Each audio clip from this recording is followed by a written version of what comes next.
Hey guys and girls, Pokester here, and welcome to a OU battle that I had versus a person named foxi2. Apologies for not uploading anything over the past month.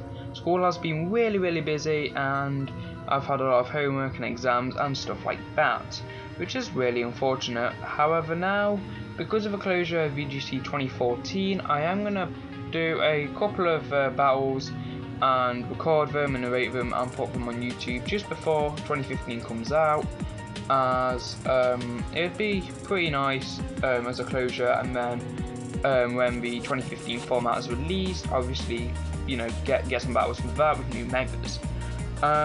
So today I have a XYOU battle actually versus foxi2, as I've said before. This was for the Smoke Gardens ladder tournament. As you can see through my username being Ladder Tournament 5E First World Problems is what it stands for, and yeah, I was about 1350 at the time this was happening, and I was gonna get a pretty good battle with my Wayne team.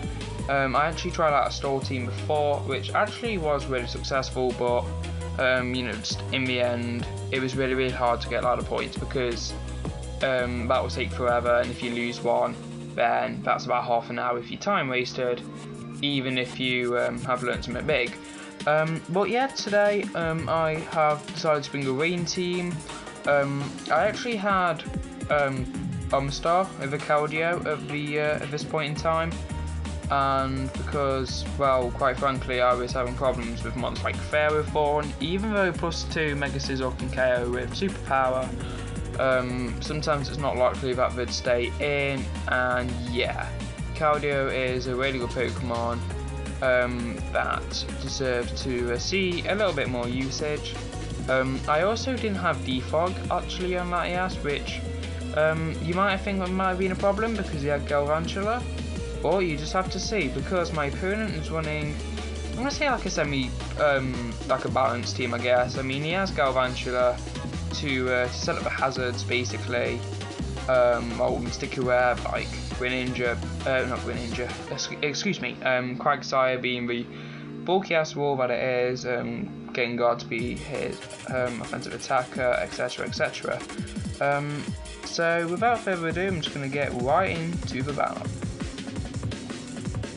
Okay, so he leads off with Galvantula and I lead off with my Latias. Knowing that I don't have Defog, I'm just going to get off damage as I go for Side Shock and he goes for the Sticky Web. So he doesn't really need his Galvantula too much now, as he just basically sacks it and I can't Defog away. So he brings in Wait and Wash, which I don't really see why, considering Latias can basically just counter it. Side Shock actually does a nice baffle 2-hit KO, as he brings in Quagsire on the next Side Shock. Now, knowing that he is a Quagsire, I really can't stay in, and me predicting that he has Unaware, I'm just going to switch out to my Caldio as he goes for Scold. Does a crit 18%, but that doesn't really matter. And because my Caldio is Life Orb Hydro Pump, that's going to just annihilate Quagsire, just so powerful. As he has to bring this Wait and Wash, so I go into my Latias, as I can take that Volt Switch very nicely, as he can now go out to his Gengar. This was all basically speed ties, but I figured I don't really need a Latias, as he knocks me out and wins for speed tie, but that's okay as I bring my Scizor. And now this gets interesting. I thought Gengar would be like, because obviously Galvantula had Focus Sash, so I was quite interested to see what this Gengar had. Now, the best play for me is just to go for a knockoff and basically kill Gengar. I mean, obviously, you know, more than one Pokemon can carry the Focus Sash item, so I figured, right, this guy's gonna be Sash, and like he's just gonna do quite a lot of damage, but then I can knock him out, Bullet Punch in the next turn. However, as you'll be able to see here, he reveals to have Destiny Bond, and he has Back Sludge, and yeah, I knock out his Gengar with knockoff, but my Scizor goes down. I guess it wasn't really too much of an issue. Just gonna pause this again. Because I don't really think this was going to be too much of an issue, because I figured that Excadrill was like the only mon I could use Scizor for, and I mean I had my 3 water types and Mammothswine for that, so I don't really think it would have mattered, but it would have been really nice to get off damage if I could when necessary. But I mean, at the end of the day, it's quite an interesting like set. I think he told me his other moves, but he had Destiny Bomb, which was definitely an excellent play on his part, as now he can bring in Wet and Wash on the Politude, and he can pretty much take advantage of that. So I'm going to play this again, as he goes for Willers, which actually was kind of confusing, but you can kind of like cripple me, so I just go for Scald and get off some damage. I could have really switched out, but I didn't really want to find basically the perfect moment, as he reveals to have Resto Chesto, which was really threatening.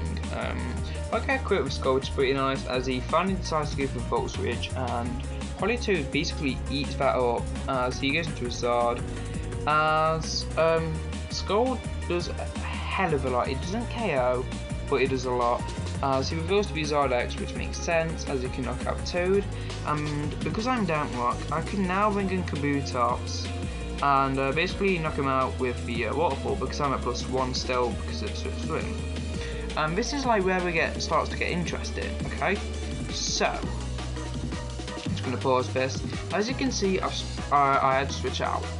Basically, my thought process was, if I bring in another Pokemon, basically, if I bring in Mammothswine, and what I have to do is basically predict him to go for a Volt Switch.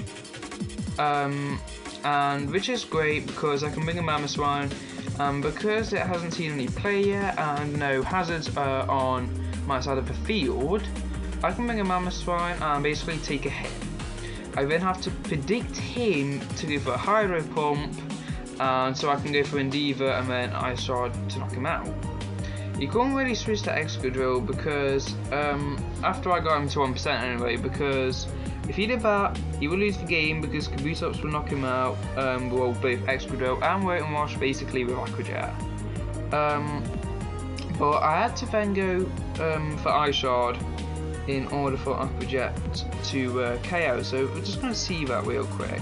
So I bring in Mammothswine, and on the predicted Volt Switch, which was great. So now he goes for Hydro Pump as predicted, which is great because now I'm at 1% and Endeavour puts him at 1%. And so next turn, and he sacks off his Wet and Wash, which is the correct play, as the rain decides to stop. Now he brings in Excadrill, which created a pretty interesting scenario.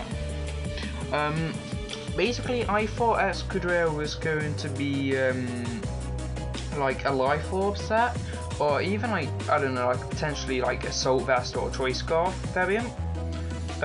So I thought, right, this should be okay, and I know that Aqua Jet would knock him out after an Ice Shard because I counted it basically. So if I go for an Ice Shard, he knocks me out, and I bring in Kabutops, and basically I can knock him out with the Aqua Jet, because I think he did like 74%, something like that. And there was something quite interesting. So I go for Ice Shard, which is absolutely fine, as he just goes for the Iron Head and knocks me out, standard. However, he reveals to have leftovers, and I was like, no! Because Aqua Jet basically now depended on a roll to see if I would knock him out, because he was at 77%. So I think like the maximum was about 80, something like that, and I know the minimum roll was about 69%. So if Aqua Jet would knock him out, I would win the game, which obviously would be really happy, and I had to basically play with rolls. However, Aqua Jet basically makes him live on 2%, which absolutely sucked as Earthquake knocked me out. But, and this is a very big but, I bring in Keldeo, which is at 73%. Luckily, he didn't have, like, say, Stealth Fox. So this made my life a lot easier, as I bring in Keldeo, obviously preventing my Mama Swine situation as well. So I bring in Keldeo, and I'm thinking, right, I'm just going to have to take Skull because I'm predicting Earthquake to knock me out. However, and again, a big however, he gets for Earthquake, I live with 5%, as I just go for, well, Secret Sword, and I'm at Life Orb, and that's going to knock me out. But according to this, I win, which is just so unfair on his part, as I knock him out, I get hit to Life Orb, and I feel sorry for him because Earthquake could have been a roll. I actually didn't calc it. But I mean, still, that was a really close game. A 0-0 win for me, basically. And if that was a roll, it basically shocked us both that I couldn't knock him out with Aqua Jet, and that Earthquake did knock me out. So it was a very close game, and I'm not really good at single battles, guys. VGC is more my thing. I'm getting more into like OU and UU, stuff like that, basically. I'm not really good at it at the moment, but yeah, it was quite interesting to see that that scenario basically worked out. But yeah, that's basically the video, guys, and I'll probably get out another VGC battle hopefully soon. And yeah, for now, just enjoy this OU battle. I'm going to render this, put some good music, and I'll see you guys next time. Peace.